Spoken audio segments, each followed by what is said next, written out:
Hello students, welcome back to my class. Today we will learn about past perfect continuous tense, the last tense of the past tense. Okay? Past perfect continuous tense हम कब use करते हैं? I had been living in Raigad for 5 years when my family shifted here. भूतकाल में किसी भी समय पर कोई काम जो है कितने समय से चल रहा था ये बताने के लिए। जैसे देखिए, when my family shifted here, जब मेरा परिवार यहाँ शिफ्ट हुआ उससे पहले 5 सालों से मैं रायगढ़ में रह रहा था। तो पॉइंट है शिफ्ट होने का। उससे पहले कितने समय से काम चल रहा था? 5 सालों से। तो पास्ट परफेक्ट कंटिन्यूअस टेंस हमको ये बताता है कि पास्ट में किसी पॉइंट पर कोई काम जो है उससे पहले कितने समय तक चल रहा था। See the second example. Nisha had been working in the company for 3 years when she got promotion. निशा को जब प्रमोशन मिला तो उस समय उसको कंपनी में काम करते हुए 3 साल हो चुके थे। So these are the uses of past perfect continuous tense. कभी कभी हम पास्ट एक्शन का रिजल्ट बताने के लिए भी इसको यूज करते हैं। Just like I was very tired. I had been working the whole day. तो मैं बहुत थक गया था क्योंकि मैंने दिन भर काम किया था। तो ये जो सेंटेंस है ये रीजन बताता है किसी रिजल्ट का। मैं थक गया था, रीजन क्या था कि मैंने दिन भर काम किया था। याद कीजिए, प्रेजेंट परफेक्ट कंटिन्यूअस टेंस हम कैसे यूज करते थे कि प्रेजेंट में किसी समय पर कोई काम कब से चालू हुआ ये बताने के लिए कि पिछले 2 घंटे से वह टीवी देख रहा है।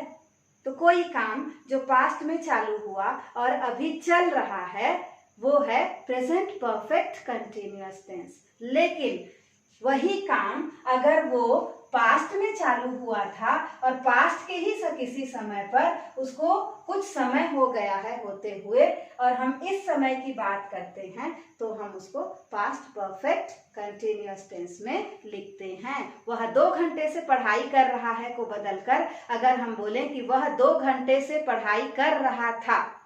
अब उसको हम अकेला तो लिख नहीं सकते। कब कर रहा था? जब मैं उसके घर गया तब वह पिछले 2 घंटे से पढ़ाई कर रहा था।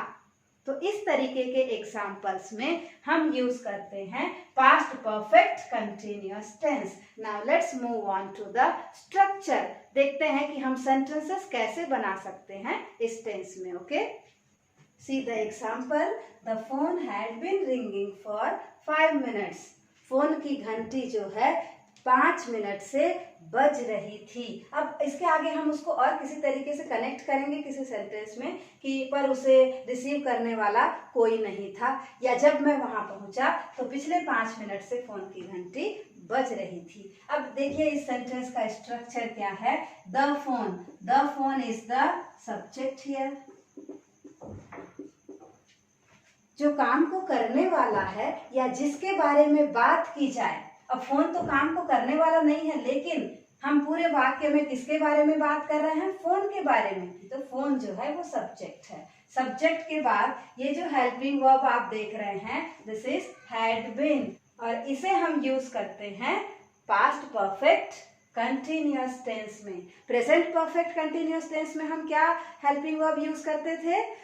हैज बीन और have been, but here only one helping verb is there. Again it's very easy to use. अब सब्जेक्ट के बाद ये हेल्पिंग वर्ब हमको हमेशा यूज करना है वॉट एवर योर सब्जेक्ट में भी, ये फर्स्ट पर्सन में हो, सेकेंड पर्सन में हो या थर्ड पर्सन में हो, helping verb will be the same. अब यहाँ पर आप देखिए मेन वर्ब में क्या लगा हुआ है? ing लगा हुआ है। रिंग जो वर्ड है उसमें ing, तो हम मेन वर्ब में क्या लगा देंगे? ing। उसके बाद हमने क्या यूज किया है? फॉर। तो ये सिंस और फॉर जो हैं उसी तरीके से पास्ट परफेक्ट कंटिन्यूअस टेंस में भी यूज होंगे जैसे प्रेजेंट परफेक्ट कंटिन्यूअस टेंस में हम यूज करते हैं। अगर आप इसके बारे में डिटेल से देखना चाहते हैं तो प्लीज आप लोग प्रेजेंट परफेक्ट कंटिन्यूअस टेंस को अच्छी तरह से देख लीजिएगा ताकि ये चीज आपको क्लियर हो जाए। तो आईएनजी के बाद हम सिंस और फॉर का यूज करते हैं या फिर जो सेंटेंस में ऑब्जेक्ट है उसका यूज करते हैं। So this will be the structure for past perfect continuous tense. इसी स्ट्रक्चर से हमको ऐसे हर एक वाक्य को बनाना है जहां हम लिखना चाहते हैं कि पास्ट में किसी पॉइंट पर किसी समय पर कोई काम उससे कुछ पहले शुरू हुआ था और उस समय तक वो काम चल रहा था। जब मैं क्लास में पहुंचा तो मैडम आधे घंटे से पढ़ा रही थी, तो वो होगा पास्ट परफेक्ट कंटिन्यूअस टेंस। ठीक है। Negative and interrogative. नेगेटिव बनाने के लिए हम क्या करेंगे, हमेशा की तरह you have to add not just after the helping verb. Not लगाना है और हेल्पिंग वर्ब के बाद लगाना है। अब आप नॉट कहां पर लगाएंगे, the phone had been not ringing, ऐसा करेंगे क्या, बिल्कुल भी नहीं। हमेशा याद रखिए जहां पर भी हेल्पिंग वर्ब में 2 पार्ट्स होते हैं, 2 पार्ट हैं, one is the had and second one is been. तो नॉट हम हमेशा फर्स्ट पार्ट के बाद लगाएंगे। It becomes had not been. Sentence क्या बन जाएगा, the phone had not been ringing for 5 minutes। The phone had not been ringing for 5 minutes. Okay. Now let's move on to interrogative sentences. Question mark अब हमको लगाना है प्रश्नवाचक वाक्य बनाकर। कैसे बनाएंगे? Again we have to bring forth the helping verb in the beginning of the sentence. शुरुआत करेंगे हम हेल्पिंग वर्ब से और चूंकि हम नॉट भी हैड के बाद लगा रहे हैं तो इसे ही हमको हेल्पिंग वर्ब मानकर बाहर ले जाना है। बीन को बिल्कुल टच नहीं करना है। तो सेंटेंस क्या हो जाएगा, हैड द फोन। देखिए हैड को हमने सेंटेंस में शुरुआत में यहां शिफ्ट कर दिया है। अब इस नॉट को अभी मत लिखिए क्योंकि हम नेगेटिव नहीं करना चाहते। उसके बाद पूरा सेंटेंस जैसा है वैसा ही आपको लिख लेना है। Had the phone been ringing for 5 minutes। अब लास्ट में आपको क्या करना है, क्वेश्चन मार्क लगा देना है। The phone had not been ringing for 5 minutes। Phone की घंटी 5 मिनट से नहीं बज रही थी। इंट्रोगेटिव सेंटेंस में क्या फोन की घंटी पिछले 5 मिनट से बज रही थी। अब इसी सेंटेंस को इंट्रोगेटिव को अगर हमको नेगेटिव इंट्रोगेटिव करना है कि क्या फोन की घंटी 5 मिनट से नहीं बज रही थी, तो हम हैड में नॉट लगा देंगे। Just like this, hadn't the phone been ringing for 5 minutes। Okay, so the first one is the assertive sentence.